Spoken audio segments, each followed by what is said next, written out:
All right, everybody. I am super excited to have you on the Successfully Unemployed show. Now, I have brought somebody on who is a fantastic person. Number one, just a fantastic person, a very giving person. The first time I met her, she was just all about how can I help you, which was just terrific, as well as she is brilliant when it comes to becoming financially independent. She has shown so many people how to become financially independent, and I'm super excited to have my friend on, Jillian. Jillian, thank you so much for being on the Successfully Unemployed show. Man, Dustin, thank you so much for having me. I'm super excited. So I want to jump right into it. Now, we talk about being successful and employed, and we need to figure out how to make money to provide for our families instead of having a job. How do you make money and be financially independent? How do you do that and not have a job? Yeah, my business has a few different elements. So I do a little bit of a number of things, but right now, the largest source of revenue for my business is one-on-one coaching. And Yep. what is that? What do you coach with the one-on-one coaching? I really focus on helping people through transitions. So sometimes they're trying to retire early or take a mini retirement, switch careers, switch jobs, start their own job, but they're basically in a really big transition. And it's so easy to get stuck in that and to not make progress. So I just help people through that transition. That's terrific. Now, as you've been going through building a business and having you have created a way to show people also how to become financially independent as well, which is fantastic. Talk before we get anything about more about your business. Take us back to when you had a job. You know, maybe when you're getting into college or getting out of college, and then you Mhm. realize that you have this ability to show people how to get through these transitions, and you started building your business to become successful and employed.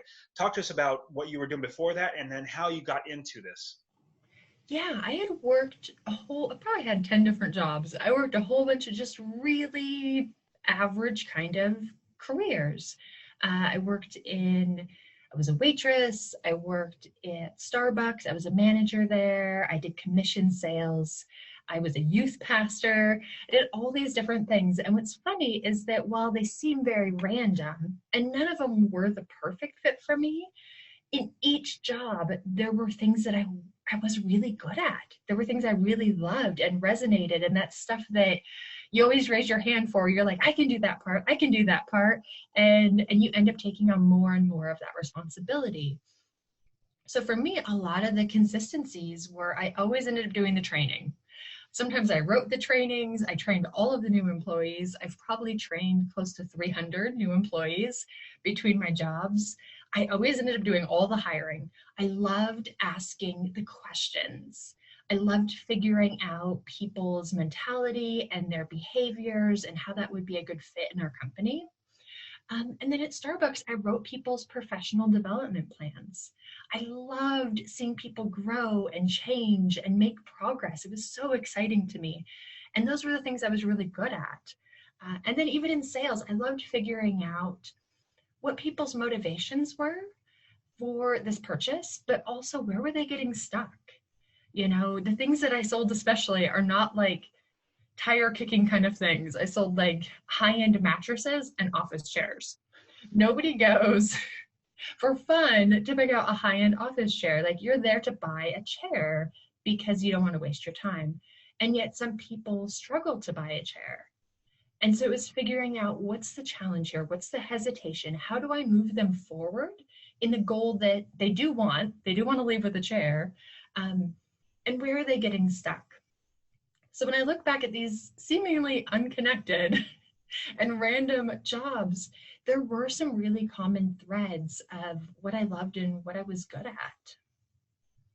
So from that, you realized from how did you get that to now I can make money from doing that? So it actually was a more subtle transition. We became financially independent when I was 32. So I'd always been really good with money. We'd never made a lot of money, but I'd always committed to saving half and to investing that half, paying down debt, keeping our expenses low. So we became financially independent. And it was really a transition for me to say, now what do I want to do? Like looking at everything that I have loved, what kind of container could I create that would hold all of those things that I feel skilled in, that give me flow, that I'm passionate about, and that I feel like I could really make a unique contribution in the world. And I just started exploring that. Um, and it turns out it's a lot of the same stuff that I've always been doing, just a slightly different container. So how did you get financially independent outside of this? You said you became financially Mhm. independent when you were 32. Yeah, so when I was 19, I got married and we just had all these big goals. We had all these big hopes and dreams. It seemed a little unrealistic at the time.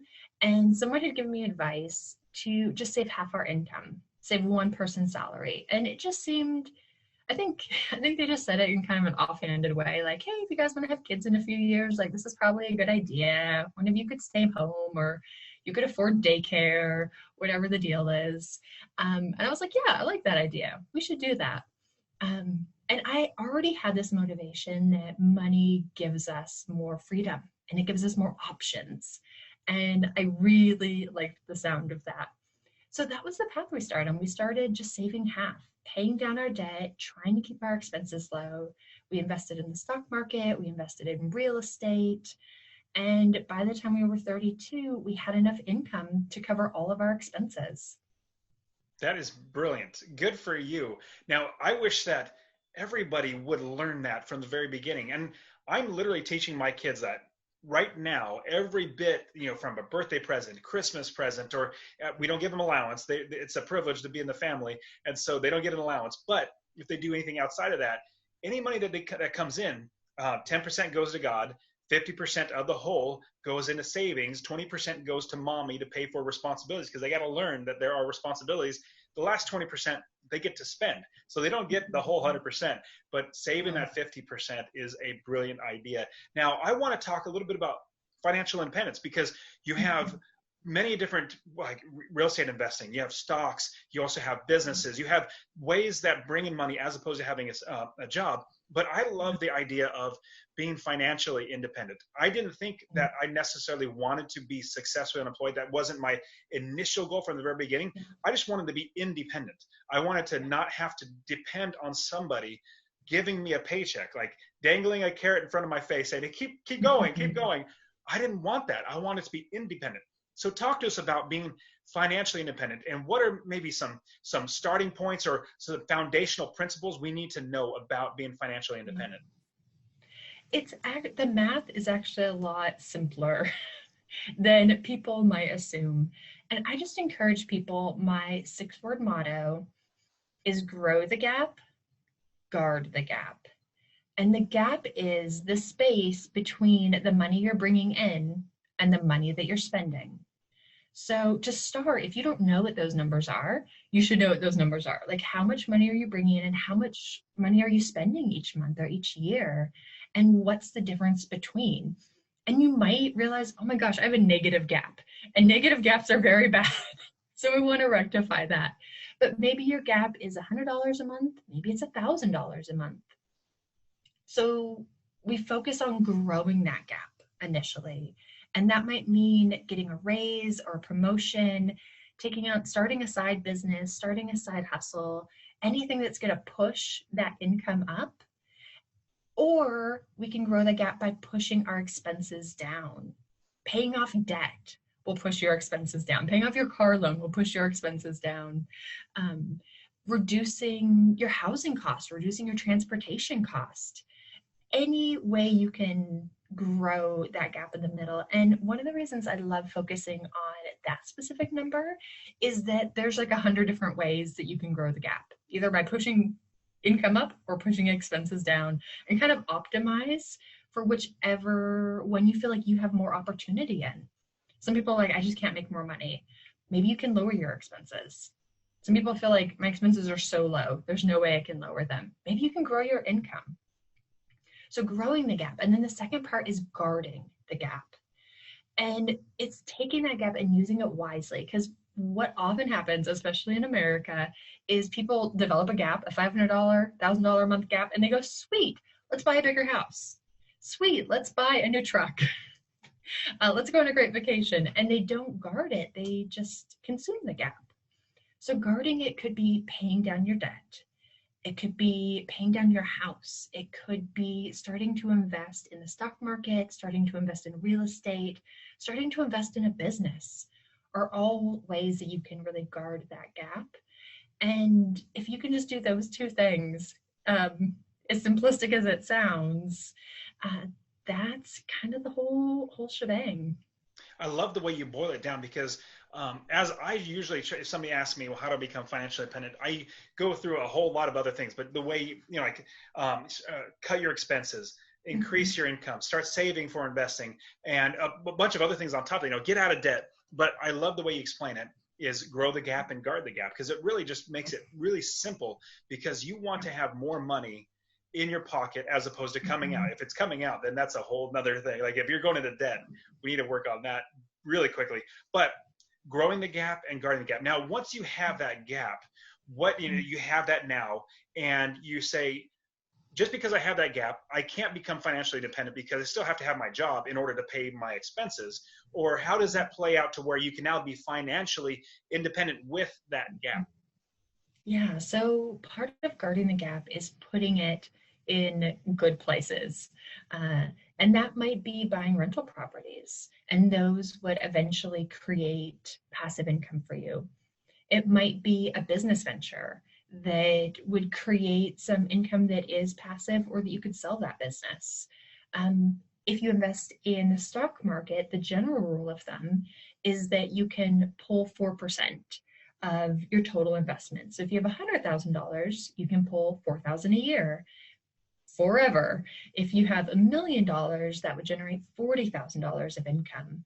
And the reason I like kind of the very simplistic advice of grow the gap and guard the gap is we each are so different and our goals are so different and our values are so different and our opportunities are different. We don't all have the exact same opportunities or challenges. So figuring out the way that's going to work for you to grow your gap and what's really going to work for you to guard that gap. So that eventually it will start creating income for you. That's great. I love that idea. And basically utilizing other things other than a job to make money. Now, I started when I think I was 27 years old when I started buying my first rental property.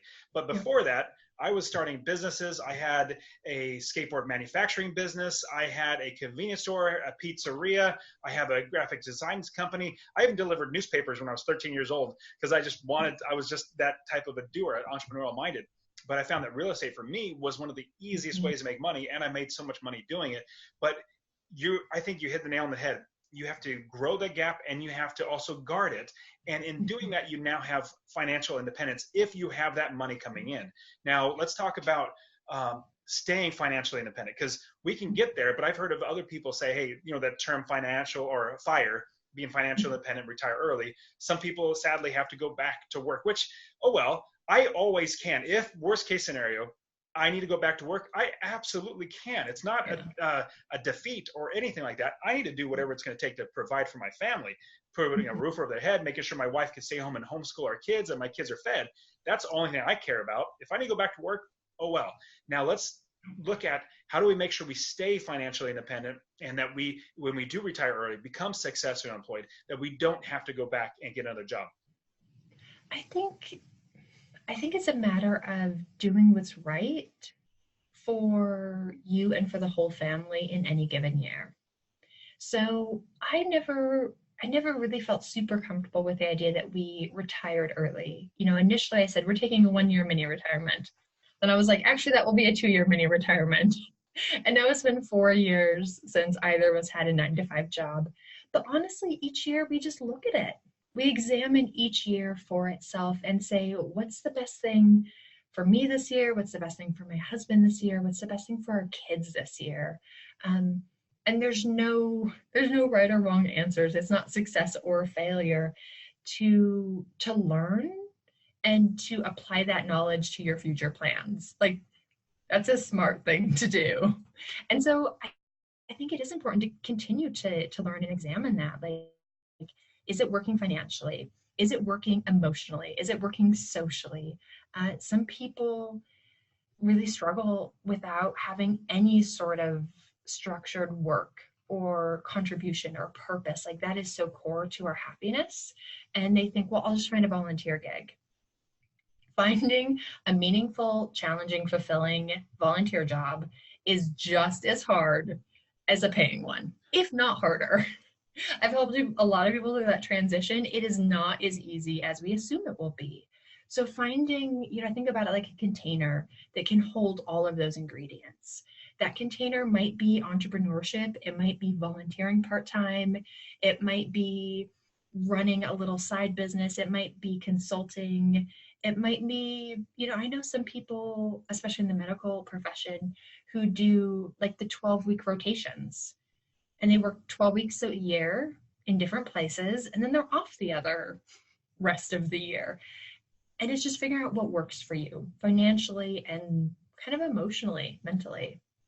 And I found that being financially independent, and I completely agree. I'm not the type that, and the reason why I don't really gravitate toward retiring early, I'm never going to be retired. I just don't want to work for somebody else. I don't want to work a job. I love having my own business. I have multiple or many businesses. I love doing those. In fact, I can't sleep if I have something to do in my business. It's a passion, and it's something in me to get done because I love doing what I'm doing. Like if I'm picking what I want to do and I make money in doing it, which is actually what I do now, it makes it so it's not even a job. It's not even like, my whole goal was being successful unemployed where I didn't have to work for somebody else. And I wanted to be financially independent. So you're absolutely right. Now, if somebody were to look at, say, oh, wait, let's see what Jillian's doing. She's coaching people. How would somebody, if they had the idea like you know what, I might be good at coaching somebody how to, plant a garden and make sure that it grows really well or something like that. Yep. How would they get into that coaching business?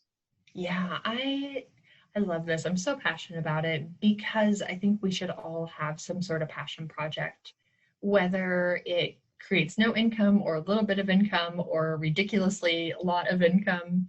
One of my mottos is passion plus passive income. Like there's a real sweet spot when you have both of those happening.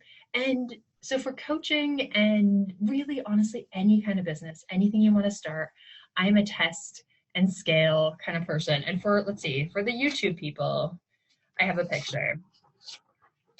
Sorry, podcast people. Maybe I'll put this in the show notes. So this is my test and scale picture. Because here's the temptation. I call this side go big or go home. The temptation is I'm going to sit on my couch and I'm going to think through all the details. I'm going to come up with an amazing plan and I'm not going to stress test this at all. I'm just going to go big or go home. And it generally doesn't work because we need to test it. We need to experiment with it. We need to, like each of these little tests, I encourage people to find something that could take you between 1 and 4 hours. Test a bunch of different things. And after that test, figure out what did you learn? How did you grow? And then pivot a little bit and do another little test. Take in that information, pivot, cross some things off the list. Experiment with some new things, and eventually we get to something that is exactly what we want. But one of the common ways I see people get stuck is just in this mentality of like, I'm going to go all in. And it's so common, I think, because sometimes people honestly don't want to stress test. They don't want to experiment with their idea because they don't want the feedback. They don't want to figure out that their idea is not going to work. They don't want other people to be like, hey, that's probably a bad idea. They don't want their dream to change. They love their dream so much and it's so delicious just as it is. And if they were to start to test it, they might realize it's going to have to look a little bit different. And that can be a painful realization. But the problem with go big or go home is oftentimes people won't because it's so hard to make a huge, big, scary jump. But even if you do, if you get up the gumption, you get up the courage, you go big and you get burned, and then you feel like injured and wounded. And typically there's this really consistent pattern where people will take a break, they'll quit, they'll take a break, they'll heal up, they'll dust themselves off, they'll try it again, the exact same method. It'll fail horribly again. They'll feel injured and hurt and discouraged. They'll try it one more time. And usually after the third time, they'll take their ball and go home. Those are the people who are like, this is crap. Everyone online is lying. None of it works. It's all nonsense. And they're like bitter and pissed off. Or they just feel like it's them. They're a failure. They're not good enough. They're not talented enough. And neither of those are true. Neither of them are true. It's just we've been using the wrong process. And I completely agree. And ordinary people like us, I mean, I was a server too. I went and I served at two different restaurants, and it was rather irritating always working at night and just every single night working. After about 2 years of that, I'm like, man, I just need my nights back. Like I need to be, anyways, long story short, you and I starting and just working regular jobs, but then figuring out a way to actually become successful unemployed. My test was, I'm just going to buy one house and I'm going to take our cash to buy that house, even though for us, it was a lot of money. I know $17,000 is what we put in. That's a lot of money for most people. For us, it was every penny that we had. But I didn't go out and get a $500,000 mortgage. I didn't say, let me try to flip houses. I didn't say, let me go all in, go big or go home. I said, let me put my toe in the water. It's going to take all of our money, but if it pays off, it's going to be great. But we're not going to be so strapped in debt. We're not going to be so horribly off if it didn't work.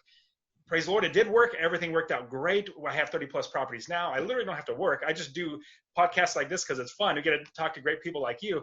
But I completely agree. If you, I won't say wade in, but if you test it out and you check it and see, okay, that worked, but there were some things that didn't work. Let me pivot a little bit, like you just said. I completely agree. That's a fantastic analogy on how to do that. I love your little diagram. Hold it one more time for everybody that's watching.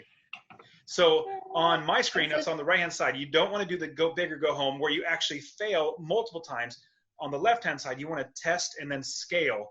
And I love that. You want to do a bunch of little tests. And as you're growing, as your business is growing, as you're changing too, you're starting to realize, I thought my customers were here, but they're actually over here. And I used to say this and I thought it reached them, but it's not reaching them as well as effectively. So I need to change it to do something else. I completely agree. Now, if we're going to be starting to consult and we're trying to help people and we're already starting to test, but now what's the next scaling part? We think we have a good idea that what we're doing is helping people. People are coming to us. It's starting to grow, but we still don't have that money to where or we can be financially independent or successfully unemployed. What's the next step to scale it even further so that we can say we have a legitimate business here and we're actually making money to where I don't need to work another job? So I would actually take a step back because one of, I think, the best first tests before you launch into anything, and you might have done this with real estate, is talking to other people. There is so much power in just talking to people who've done it. And one of my great entrepreneur friends, Carrie Ann Rockmore, she refers to it as being thrown into the wolf pack. Because the wolf pack will socialize you. It will teach you how to be wolves. And you just jump in and they'll teach you all the rules. And you can so quickly see, is this a good fit? Do I like this? Does it light me up? Does it create flow? Am I even more excited about it, learning about the details? Or am I like, oh dear God, this is so mind-numbingly boring? But we really need that community. We really need those conversations of just seeing other people who, like us, who've done it. And the great thing, especially about entrepreneurs, is they're such an encouraging, generous, positive group of people. And we successful people typically will see something in you that you don't see at all. And it is so obvious to them. And they're so generous about saying, yeah, you could totally do that thing. Yeah, that would be great. Yeah, just get started. And there's something so powerful about hearing someone else think that our dreams are possible or real, that we're like, oh my gosh, now it starts to percolate, it starts to take hold. So I would say finding that community, just having those conversations, would be a great first step. And then I do kind of subscribe to just a generosity philosophy, especially when you're starting out. One of the things that I did and I still do a lot was I call it 1,000 seeds. And a seed looks like, I have an hour, maybe I can help. Whatever people need help with, I have an hour, maybe I can help. I don't know if I can help, but maybe I can, and I'm willing to show up. And there's something really amazing that happens when you do that once a day, when you do that a couple times a week. You learn what people need help with. You learn what they liked about your help. They learn what they think you can help with. You learned what you enjoyed helping with. You figured out what was the most helpful for them. And it creates those relationships, and it creates that network that you really need. And it gives you it's that test that gives you the information to know how to pivot and to know where you really add value. So as a coach, I would keep doing that. I have an hour, maybe I can help. I have an hour, maybe I can help. And just try to help as many people as you possibly can. And eventually, so my general rule for coaching is the first 3 or the first 3 to 5 are free. Just figure out what the heck you're doing. Figure out how you can help, how it's effective, what process works. Then figure out your pricing for the first 3 clients. Make it low, make it approachable. Say, this is a test, I'm experimenting. I think I have this process. I think it's good. Here's an introductory price. I would love your feedback and your testimonials if it's helpful. So create your pricing for the first 3, because oftentimes we get so stuck in that go big or go home. I need my pricing for my next 3 years, for my next 200 clients. And I have to know all the details. You can't know all the details before you start. You have no idea what it is. So get your pricing for your first 3. After you finish with those 3, adjust it, pivot, change it, change your offer, change your process, change your pricing. Get your pricing for the next 10, and then same thing, change it up. And then you'll have the information you need to figure out your pricing for the next 50 clients. I love sit that. on your couch and try to figure out the next 5 years. I think that you're hitting the nail on the head on multiple things. So first, the networking. I wholeheartedly agree in the networking. I know with my real estate business, I started on my own. I didn't have anybody coaching me, or I didn't network with anybody. I didn't go to any of the meetups or I literally didn't do any of that stuff. But I wasted like $20 or $30 or $40,000 doing it the wrong way because I didn't have anybody showing me how to do it. Since then, I figured out what I was doing wrong, and I took that out. The next thing is what you said was serving. I absolutely love that. The more people that I serve, the more people that I take care of, the more people that I just give to, the better my business gets. The more clients that I get, or more coaching students that I get, or more people that get in my course, or just the more people I help, and the better I feel. Like, man, I'm making a difference in helping other people. And lastly, I love how you're saying how in starting a coaching business or a consulting, you really just, it's great that you really hone your craft. You start getting better and better at what you do.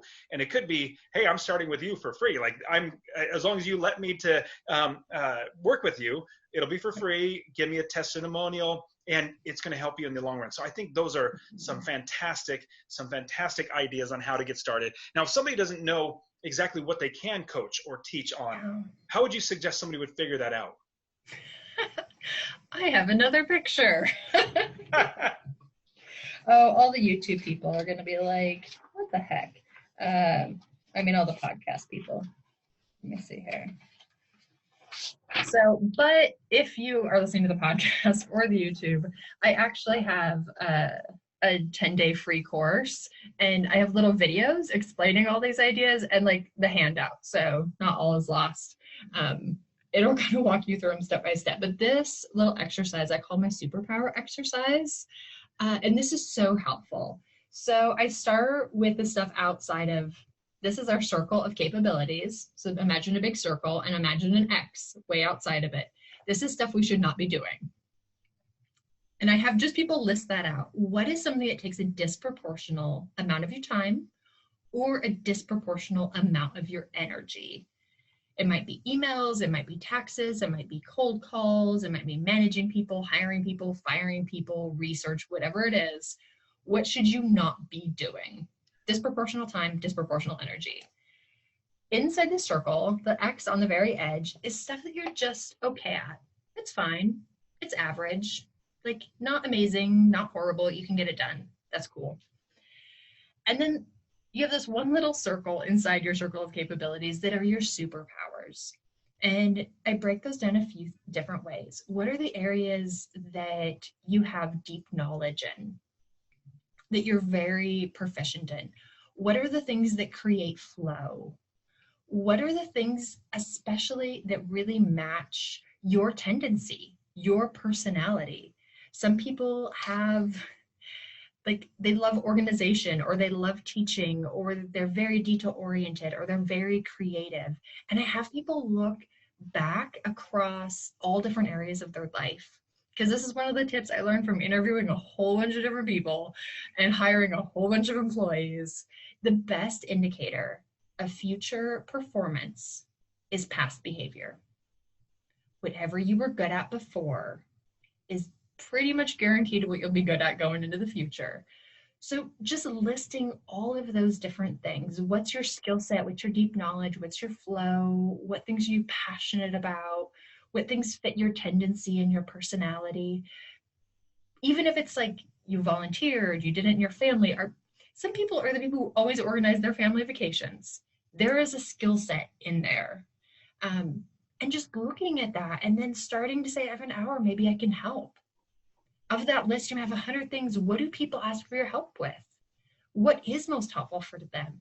And you can start to have those conversations with your ideal clients and really narrow down some of that. And I really encourage people, especially, well, I encourage everyone, but especially if you have a little bit of financial independence, build a business that's 80% your superpower.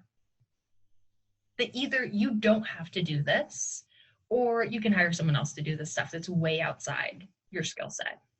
And that not too much of your time is consumed by things that you're just okay at.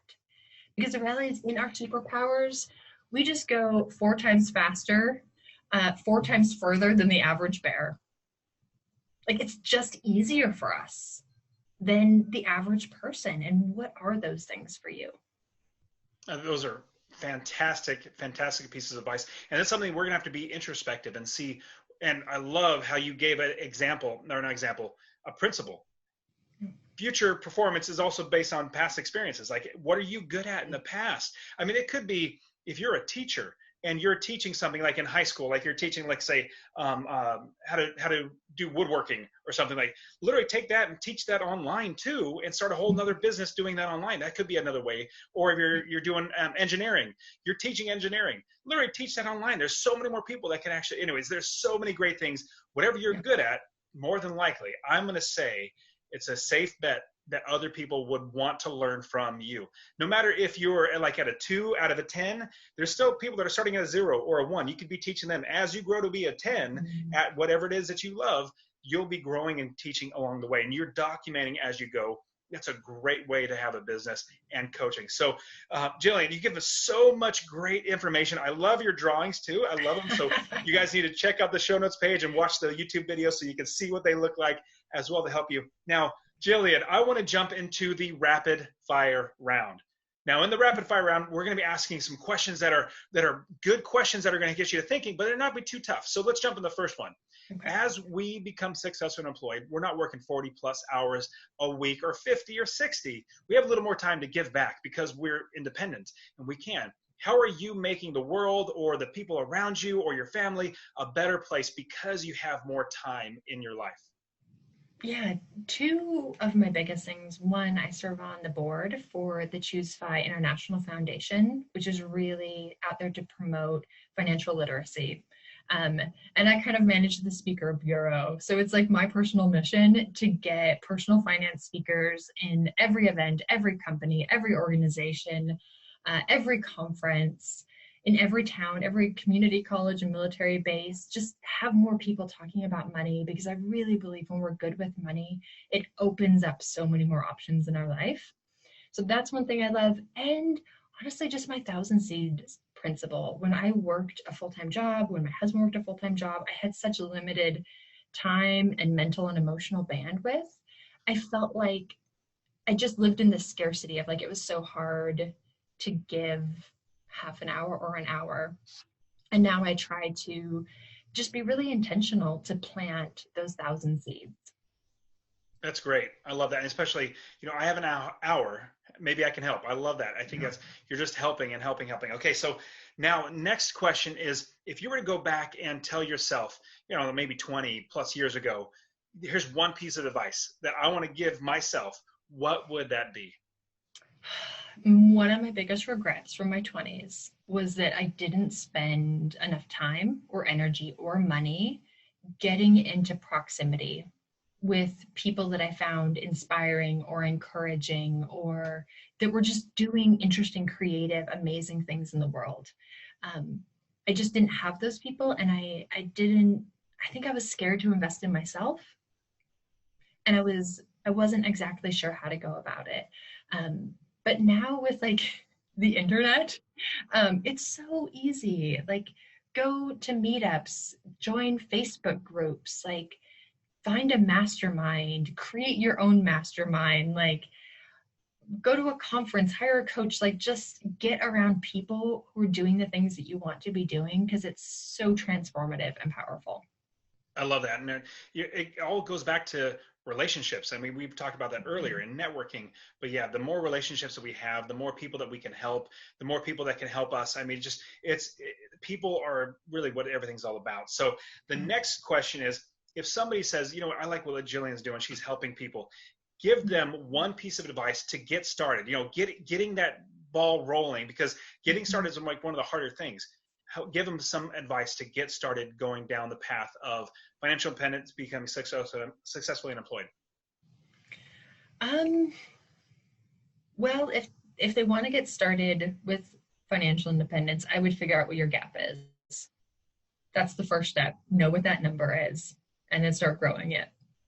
For being a business owner, I would start with the thousand seeds. Like, I have an hour, maybe I can help. And so the way I start this the most organically is whenever someone says that they're struggling with something, I say, I have an hour, maybe I can help. And it might be, I have 20 minutes, maybe I can help. So it's not even if people ask me for help. Sometimes just people I see and they're like, yeah, I've been thinking about this. I think it was even you at FlynnCon. Yep. We were at FlynnCon together, and you were thinking about a project, and I was like, it wasn't like you asked me for help or a connection, but I was like, I think I might know someone who could help you. Like, sometimes it's as simple as making a connection for people, but starting to listen to, where do people say they're struggling? And I'll help people who are totally outside my circle, totally outside my sphere, totally outside my comfort zone. I have a friend who's a local musician. She is like a singer-songwriter for country music. I know nothing about the music industry. She wanted to market her new album, and I said, I have an hour, maybe I can help. There's this amazing quote by Seth Godin, which is one of my favorites. And he says that every door that we open for other people stays open for ourselves. And I think that that's so true. I just try to open as many doors for as many people as possible, because I know that just creates more spaciousness, more expansiveness in my own life. That's great. I love that. I love that saying too. That's a fantastic saying. Now, next question. What is one tool? It could be an app. It could be anything. It could be a teacup. What is one tool that makes your life, your business, or something better that we can use? I'm really into kind of goal setting and planning. So I think anytime that you find something that helps you create a process for being reflective, I like paper planners. I enjoy different life planning questions. But I find for most people, we really have to start with that clarity. once we have enough clarity, the path to get there becomes a lot more clear, and the motivation to get there starts to bubble up. And those are the two things that, are the challenge. We either don't know how to get there, or we face challenges and setbacks and we get discouraged on the way. So we need a plan, and we need the motivation just to get through. That's great. Give us one nonfiction book, business, life, or whatever, that can help us to become successfully unemployed. Oh, I love so many. I'm a book a week kind of person. I would say my favorites in business. If you want to do coaching, I would read The Coaching Habit. It is fantastic. It is such a great book. Even if you mentor or encourage a lot of people, that's my go-to recommendation for coaching. For marketing, I love Seth Godin's This is Marketing. When you're thinking about your audience and you're thinking about who to serve and like what your niche should be, I would read that one. And for just basic marketing for like your website copy and your emails and all of that, I would read Donald Miller's Story Brand. Story Brand's great too. Those are all great books. I haven't read all of them, but I know so highly people think so highly of all those books. So awesome. Well, Jillian, you've given us so much great insights and information into how to start a business, even how to become financially independent. Now, how can somebody reach out to you and get to know everything that you're doing and even just hear what you're doing and how they can do it themselves? Yeah, I think probably the most helpful, if you like worksheets, I have a 10-day free course. It's on jillianjohnsrud.com. And yeah, just gives you like a video and a worksheet every day. And that's a great way to get more clarity. If you like social, I'm pretty active on Instagram at Jillian Johnsrud, or I have a brand new podcast if you're into podcasting, because you're listening to a podcast, and it's Everyday Courage with Jillian Johnsrud. And it's really about how to just be more courageous in our work and our life and our money, because that's half the battle. We need to know what we're supposed to be doing, but half of it's just having the courage to start testing and scaling. Awesome. Jillian, give us so much great information. Thank you very much. I really appreciate you being on the show. Yeah, thanks so much for having me. All right, you take care.